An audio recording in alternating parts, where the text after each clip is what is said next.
Intermediate পাশ করে সবেমাত্র Notre Dame কলেজে ডিগ্রিতে ভর্তি হয়েছি। বয়স কম, রক্ত গরম, মাথার ভেতরে অহংকার আর বেপরোয়া স্বভাব। নিজেকে খুব জ্ঞানী মনে হতো। ধর্ম, অলৌকিকতা, ভূত প্রেত এসবকে হাস্যকর ভাবতাম। এলাকার ধর্মভীরু মানুষদের তর্কে হারিয়ে নিজেকে বিজয়ী ভাবতাম। বন্ধুদের মধ্যে আমি ছিলাম সবচেয়ে বেপরোয়া।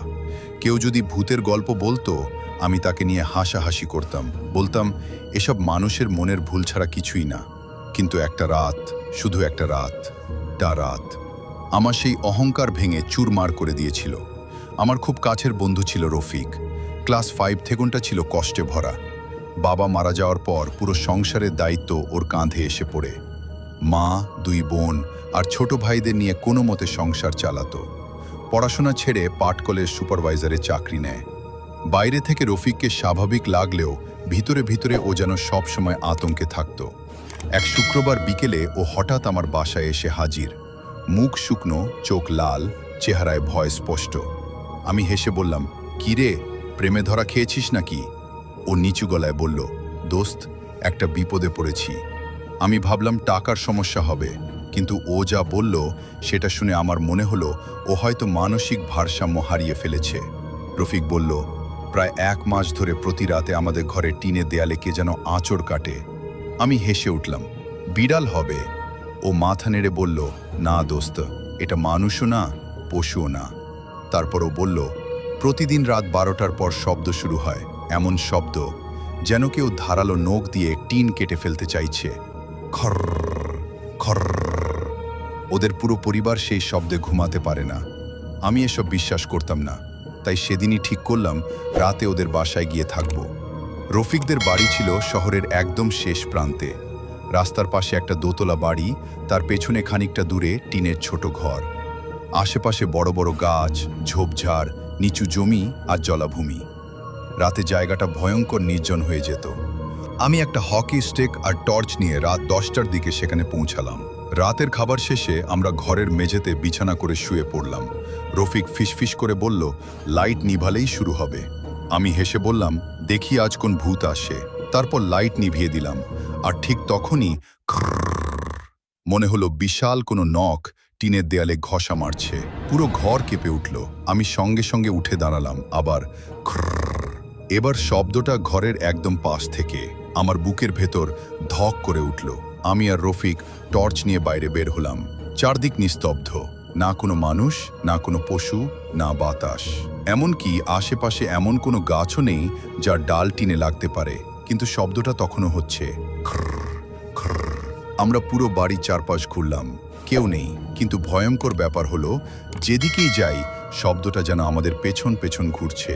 মনে হচ্ছিল অদৃশ্য কিছু একটা টিনের গায়ে নখ বুলিয়ে চলেছে। আমার শরীর ঠান্ডা হয়ে গেল।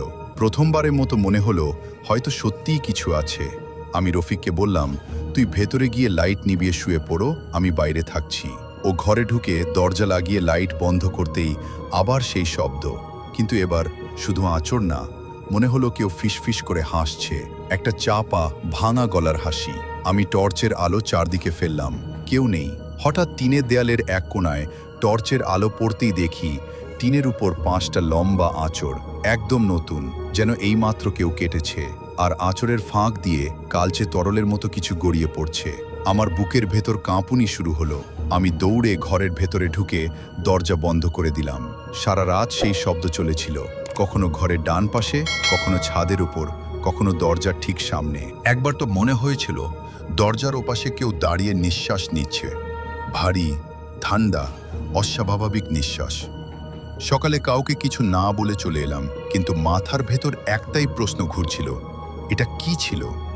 পরের কয়েক মাস আমি পাগলের মতো মনোবিজ্ঞানের বই পড়েছি, অলৌকিক ঘটনার ব্যাখ্যা খুঁজেছি, কিন্তু কোনো উত্তর পাইনি। 2 বছর পর পশ্চিমবঙ্গের এক বিজ্ঞান মনস্ক লেখকের বইয়ে একটা অদ্ভুত বিষয় পড়লাম। সেখানে লেখা ছিল, কিছু কিছু অশুভ উপস্থিতি মানুষের হতাশা, কান্না আর জমে থাকা অভিশাপকে কেন্দ্র করে তৈরি হয়। আমি হঠাৎ রফিকের সংসারের কথা ভাবলাম। 2 বোন স্বামীদের বাড়ি ছেড়ে সন্তান নিয়ে ফিরে এসেছে। প্রতিদিন ঝগড়া, কান্না, হতাশা, একটা ঘরের ভেতর জমে থাকা অসহায় অভিশাপ। আমি রফিককে ডেকে বললাম, "দোস্ত, যেভাবেই হোক তোর বোনদের আবার সংসারে ফিরিয়ে দে। আমার মনে হয় এই বাড়ির ওপর কিছু একটা ক্ষেপে আছে। রফিক অনেক চেষ্টা করে দুই বোনের সংসার মিটমাট করে দেয়।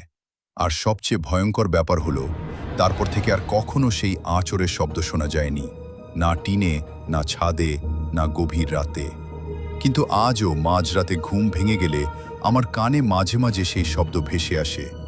ভিডিওটা যদি শেষ পর্যন্ত দেখে থাকেন তাহলে এখনই কমেন্ট করে জানান আপনি কোন জেলা বা কোন দেশ থেকে এই ভয়ঙ্কর ঘটনাটা শুনছেন। আর রাতে একা একা এমন বাস্তব ভয়ঙ্কর গল্প শুনতে ভালো লাগলে এখনই সাবস্ক্রাইব করে ফেলুন, কারণ এই চ্যানেলে প্রতিদিন উঠে আসে অন্ধকার জগতের লুকিয়ে থাকা সত্য ঘটনা, রহস্য আর গা ছমছম করা ভৌতিক কাহিনী। সাবধান, পরের ঘটনাটা হয়তো আপনার ঘুম কেড়ে নিতে পারে।